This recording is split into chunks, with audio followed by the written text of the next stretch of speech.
저희 오늘 함께 나누실 말씀은 창세기 9장 8절부터 17절 말씀 가지고 무지개는 구름 속에라는 제목으로 함께 말씀의 은혜 나누고자 합니다.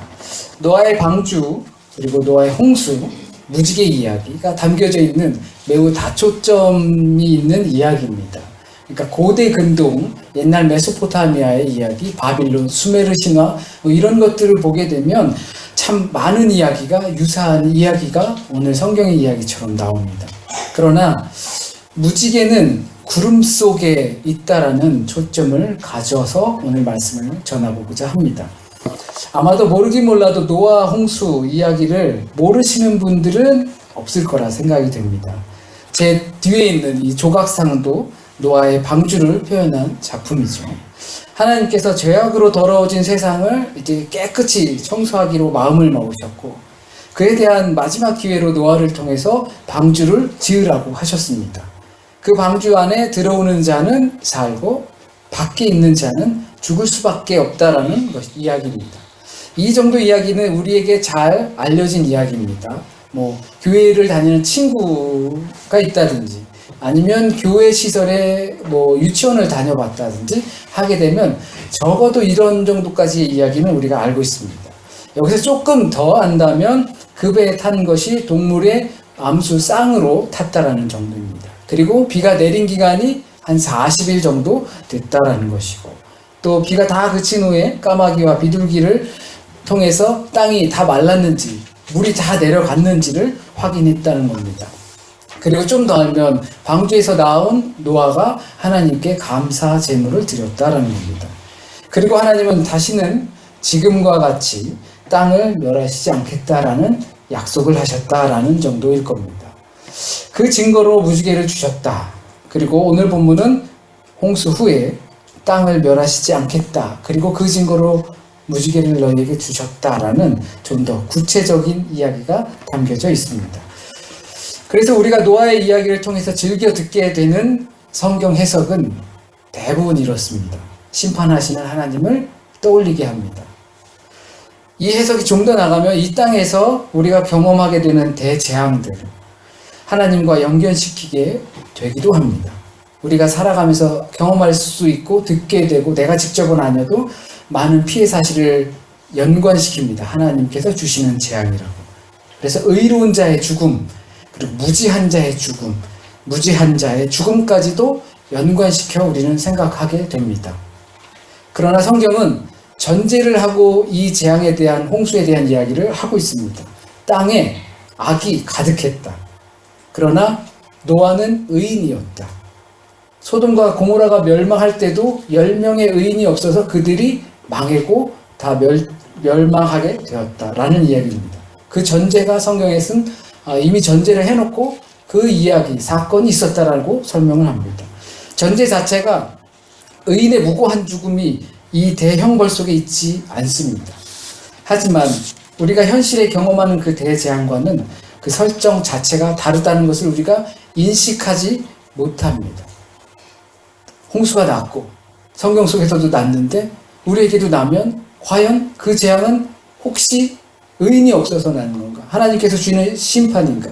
또는 의인도 죽은 거 아닌가? 저 아기가 무슨 죄가 있다고 죽는 건가? 라고 우리는 생각하기 쉽습니다. 하지만 이 전제, 성경 속에서 말하고 있는 전제를 우리는 잊어서는 안 됩니다. 동일시해서는 안 됩니다. 성경 속에 의인이 하나도 없었고 악이 가득 찼기 때문에 하나님께서 직접 친히 지으신 창조의 세계를 하나님의 창조 때 가르셨던 물을 다시 합치실 수밖에 없었다라는 것입니다. 이 안에서는 상징적 의미가 바로 있습니다. 물론 하나님이 주관자이십니다.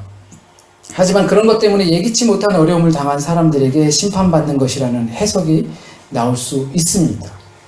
종종 그렇게 말씀하시는 경우를 보기도 합니다. 이는 우리의 영역이 아니고 또한 우리가 알 수도 없는 부분입니다. 또 다르게는 교회 공동체는 방주와 같기 때문에 이 방주에 올라타야 살아남을 수 있다라고 설명하는 경우도 있습니다. 저는 이 이야기가 모두 맞는 이야기라고 생각합니다. 기본적으로는 맞는 이야기입니다. 우리에게 닥치는 재앙과 또는 고난과 어려움들이 하나님께서 우리를 깨우치기 위한 과정 중에 하나라고 분명히 생각합니다. 그리고 교회를 통해서, 교회 공동체를 통해서 많은 사람들이 구원받기를 원합니다. 당연히 그래야죠. 교회에서 치유되고 회복되었다라는 이야기가 나와야지 교회에서 죽었다라든지 교회에서 폐인이 됐다라든지 교회 다니든지 뭐 집사 되든지 아니면 무슨 직을 맡든지 다 망했다라든지 그런 이야기가 나오면 당연히 안 되겠죠. 새 생명을 얻었다는 이야기가 교회로부터 나와야 하는 것입니다. 하지만 이 사건, 노아의 홍수 사건을 통해서 우리가 관심 갖고자 하는 것은 역사의 주관자는 하나님이시라는 것입니다. 창세기 11장까지는 원역사라고 따로 분리를 합니다. 이 세상의 역사가, 죄가, 언어가 어떻게 해서 지금의 상태로 이루어지게 됐는지를 너무너무나 궁금해했던 사람들입니다. 그래서 그 역사를 파게 된 것입니다. 역사의 근원을 발견하고자 하는 성서의 기자의 노력이 그 안에 담겨져 있습니다. 창세기 1장 1절은 태초에 하나님께서 천지를 창조하셨다라는 대전제로 시작합니다. 처음에 시작할 때 처음에 그것이 신앙이 고백이 되고 그리고 우리의 신조가 되는 것입니다. 군대를 갔다 오신 분들은 복무 신조 딱 해가지고 꼭 외워야 하는 군인의 신조가 있어요. 또한 기독교 내에도 굉장히 많은 신조가 있어요. 특히나 이제 장로교 쪽에 많은데 하이델베르크 신앙 신조라든지 웨스터민스터 신앙 신조라든지 이런 신조들이 많이 있어요. 신조라는 것은 내가 믿습니다라고 시작하는 것입니다. 성경의 믿음은 태초에 하나님께서 세상을 지으셨다라는 고백으로 시작됩니다. 이 고백은 우리가 말하고자 하는 역사의 시작을 알리는 것입니다. 창조자이신 하나님께서 아담의 역사 속에도 있고 가인과 아벨의 역사 속에도 있고 노아의 역사 속에도 동일하게 나타나는 겁니다. 그 하나님이 대홍수 사건 이후에 이것을 더 견고하게 하시려고 하는 것입니다. 내가 이 세상을 지었다. 그리고 아담의 역사 속에서도 내가 있었고 가인과 아벨의 역사 속에서도 그리고 노아의 역사 속에서도 내가 있다라는 것을 더 단단하게 만들기 위해서 이 언약의 증거를 보여주신 것입니다. 오늘 본문의 특징이라고 한다면 반복되는 단어입니다. 그리고 반복되는 문장입니다. 동일한 이야기가 계속 반복되어 나옵니다. 그 중에서도 과도하게 많이 사용된다고 생각할 정도로 많이 나오는 단어가 내가라는 단어입니다. 주어죠. 내가. 누구는 주어가 없다라고 해서 도망을 다니는데 여긴 주어가 있습니다. 히브리어나 다른 언어, 우리 독일말도 쓰다 보면 주어를 빼놓고 동사만 써도 격변어라고 하나요? 지금 갑자기 까먹었는데 그것 때문에 주어가 누구인지 알 수가 있어요. 그런데 히브리어 원어에서 보면 주어를 명백하게 전미사를 써서 사용해서 내가라고 말하고 있습니다. 이것은 행위의 주체가 바로 나다라는 겁니다.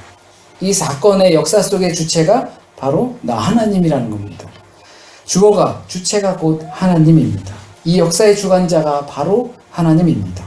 이 땅에 대홍수로 물의 심판을 하시는 이도 하나님이시고 지금 약속을 하고 계신 분도 하나님입니다.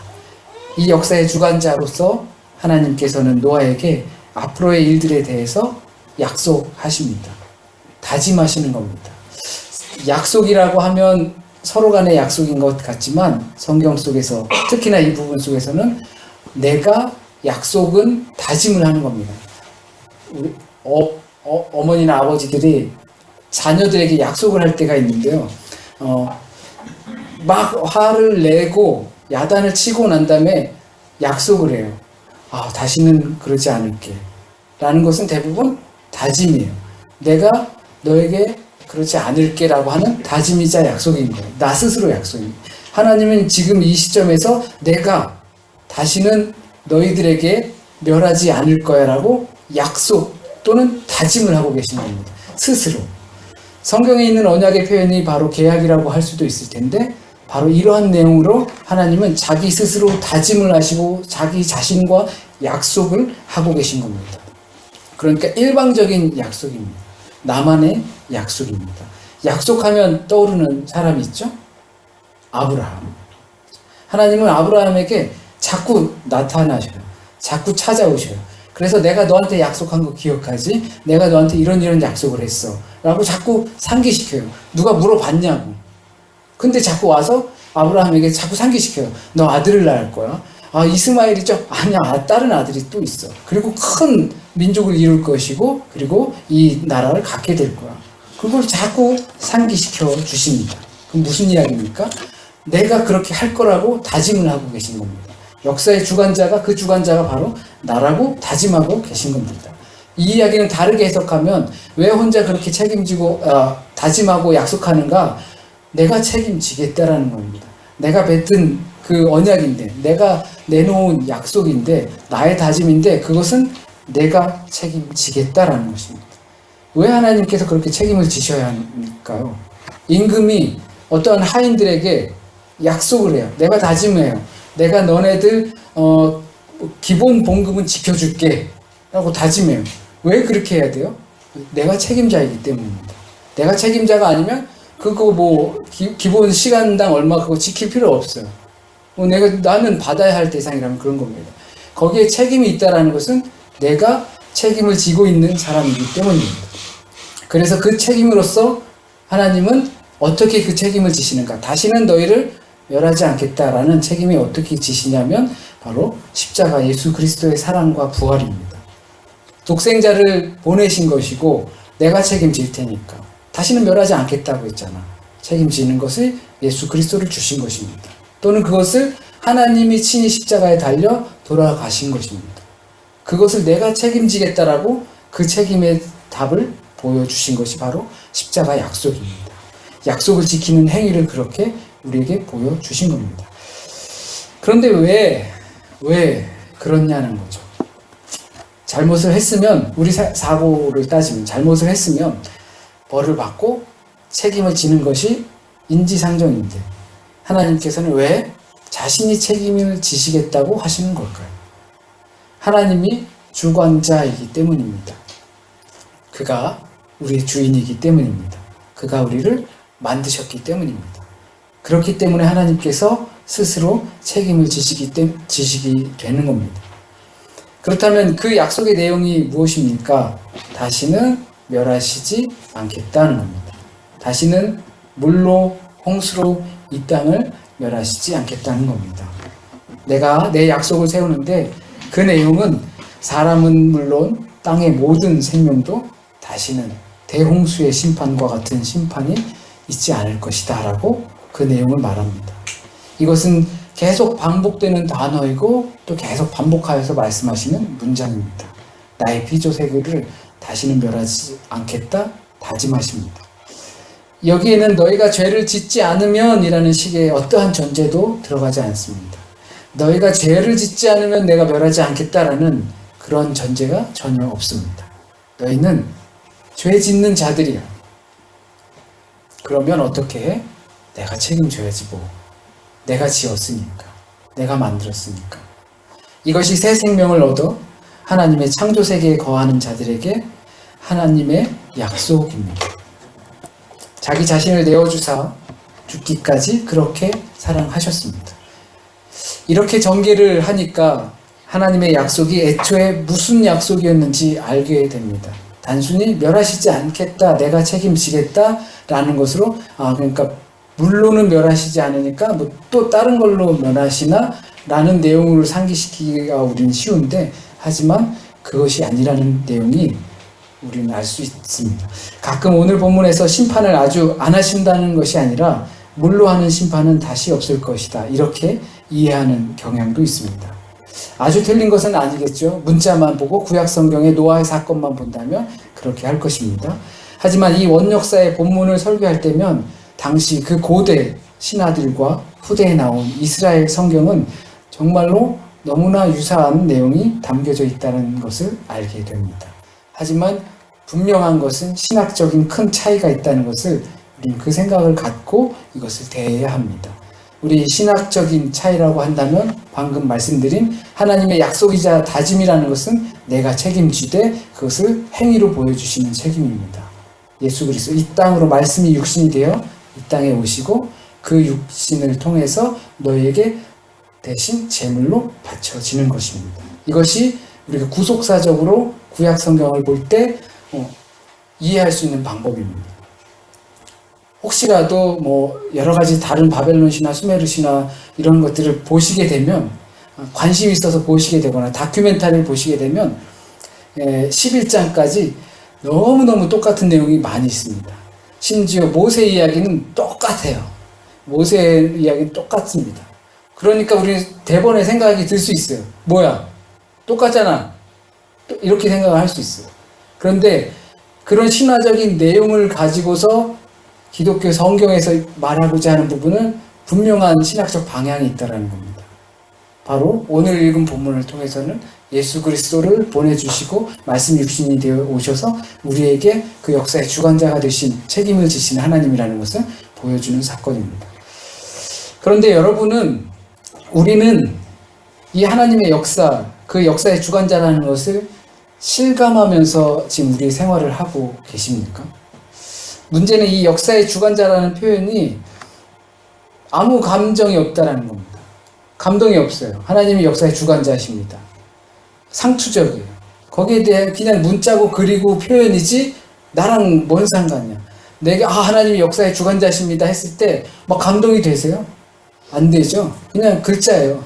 그냥 소리고 뭐 어디서 똑똑하는 소리랑 똑같은 소리가 돼버립니다. 그것이 왜 그러냐 하면 나의 역사와 하나님의 역사가 만나는 지점이 없기 때문입니다. 별개로 가요. 하나님은 하나님의 역사를 쓰고 나는 나의 역사를 쓰고 내려가기 때문입니다. 나의 시간과 하나님의 시간이 접촉되는 점이 없기 때문입니다. 강이 있잖아요. 범람을 하게 되면 큰 강이 있고 주류 강이 있고 셋강이 있죠. 근데 그 범람을 하게 되면 그 강이 하나가 돼요. 그때서 알아요. 아, 우리는 하나였구나. 강이 모여서 다 바다로 가죠. 바다로 가서 강은 생각해요. 아, 우리 원래 하나였구나. 하나님께서 하나였던 물을 나누셔요. 윗물, 아랫물. 그죠? 그런데 홍수를 통해서 윗물이 다 내려왔어요. 그때서 생각하는 거예요. 아, 우리는 원래 하나였구나. 하지만 하나님의 역사와 나의 역사 간이 하나됨이 없다면, 그것이 없다면, 홍수 사건이 없다면, 범람하는 사건이 없다면, 그렇다면 우리는 따로 가게 되는 겁니다. 하나님은 주관자 하세요. 나는 나의 주관자가 되겠습니다. 라고 하는 겁니다. 나와는 아무런 관계가 없기 때문에 하나님의 역사를 나의 역사로 둘 수 없게 되는 겁니다. 그러나 노아와 그의 가족들, 그리고 방주에서 나온 모든 생물들은 하나님의 이 표현들에 깊은 감정이입을 할 수밖에 없습니다. 왜냐하면 직접 그들이 당사자가 되었기 때문입니다. 그들은 직접 방주를 지었고 또 아주 오랜 기간 동안 비가 그치고 육지가 드러나는 기간 동안 그 방주 안에 감금되어 있었기 때문입니다. 노아의 문을 누가 닫았습니까? 하나님께서 닫았죠. 안에서 잠궈서 잠금이 아니라 밖에서 닫아서 감금이 되었습니다. 직접 당사자인 이들은 역사의 하나님이 주관자이신 것을 체감하게 됩니다. 하나님이 주관자시라는 것을 그것이 그냥 소리나 글로 느껴지지 않고 자기의 삶의 체험으로 느끼게 되는 것입니다.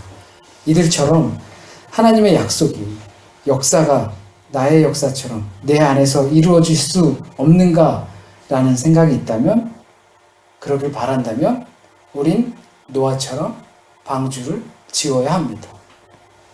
나의 역사와 하나님의 역사가 하나구나 느끼고 싶으시다면 아브라함처럼 내 집을 옮겨야 합니다. 그리고 감금의 시간을 견뎌내야 합니다. 모세처럼 감금의 시간을 견디고 이집트로 향해 가야 합니다. 그렇지 않고선 무지개 약속의 증거를 볼 수 없고 물을 건너 물에서 나와 새 생명의 경험을 할 수 없습니다. 그렇지 않고선 또한 전파할 수 없습니다. 방주에서 나와서 감사 제물을 드릴 수 없습니다. 그렇지 않으면 역사의 주관자이신 하나님께서 나의 역사도 주관하신다고 고백할 수 없게 됩니다. 내 삶을 풀 한 폭이 제대로 나지 않는 광야에 던지지 않고선 예수 그리스도가 내 삶의 만나가 될 수 없습니다. 깨어진 항아리 같은 나를 하나님의 은혜의 호수에 던지지 않고선 내 안에 한 방울의 물도 찰 수 없습니다. 하나님께서 나의 역사의 주관자로 체험하며 살고자 한다면 이와 같은 전 단계가 있어야 합니다. 이들에게 무지개의 증거를 주신 것도 홍수가 다 지난 다음입니다. 그리고 이집트로 이 사람들이 출애굽할 수 있었던 것도 모세의 감금의 시간이 없으면 이루어질 수 없었던 것입니다. 예수께서 광야에서 40일을 금식하시면서 있었던 그 사건이 없었으면 복음의 시작이 이루어질 수 없었습니다. 나의 역사가 곧 하나님의 역사 안에 들어가야 합니다. 하나님의 역사 속으로 집을 옮기고 범람과 감금의 시간을 우리는 견뎌야 합니다. 그리고 나서 약속의 증거인 무지개는 구름 속에 숨겨져 있다는 사실을 알아야 합니다. 하나님께서는 일방적인 약속을 즐겨 하십니다. 약속을 듣는 우리는 너무 당혹스러울 때도 있습니다.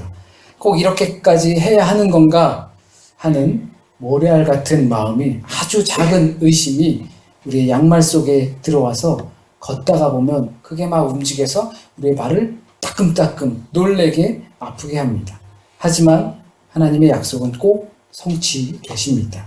나의 역사도 주관하십니다 라는 고백은 그냥 나오지 않습니다.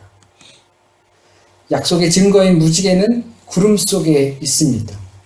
우리 존재의 이사를 통해 그 전 단계의 과정을 밟음을 통해 하나님의 책임지심을 경험하는 저와 여러분이 되길 바랍니다. 그리고 그런 사순절 기간이 되길 바랍니다. 기도드리겠습니다. 하나님, 저의 마음을 모읍니다. 하나님께서 이 역사의 주관자이신 그것을 믿는 믿음의 마음을 모읍니다. 우리가 고백하고 말로는 표현하고 글로 쓰기도 하지만 그것이 우리에게 아무런 감흥을 주지 못합니다. 하나님이 잘못입니까? 아닙니다. 내가 하나님의 역사 안에 들어가지 않기 때문입니다. 내 삶에 강이 넘치는 역사가 없기 때문입니다. 내 삶에 광야를 향해 가는 그 견딤의 시간이 없기 때문입니다. 내 삶에 모세와 같이 감금되어서 지내는 시간이 없기 때문입니다. 그것이 우린 두렵습니다. 그러다가 모두 망해버릴 것 같은 마음 때문에 그것을 견디지 못합니다. 하지만 하나님께서 다시는 멸하시지 않겠다는 그 약속의 증거 무지개는 구름 속에 있음을 믿고 고백합니다. 그 구름이 걷히면 그 안에서 무지개가 나오면 우리는 다시 한번 고백합니다. 그 견딤의 시간이 지나면 하나님의 약속이 우리에게 있음을 믿게 될 줄 고백합니다. 혹시라도 오늘 이 시간 잘못 전해진 말씀 있으면 주님의 뜻에 합당한 말씀만 우리 마음에 남게 하여 주시고 뿌리 내리게 하시고 열매 맺게 하여 주시옵소서. 한 주간의 삶도 주님께 맡깁니다. 미련한 우리들을 깨우쳐 주시고 사순절의 시간을 통하여서 예수 그리스도의 십자가 묵상을 통하여서 주님을 더 깊이 알아갈 수 있게 하여 주시고 또한 우리의 묵상이 생각으로 그치는 것이 아니라 우리의 행동을 변화시킬 수 있는 귀한 묵상의 시간들 될 수 있도록 인도하여 주시옵소서. 모든 말씀 우리 주님 예수 그리스도의 이름으로 기도드립니다. 아멘.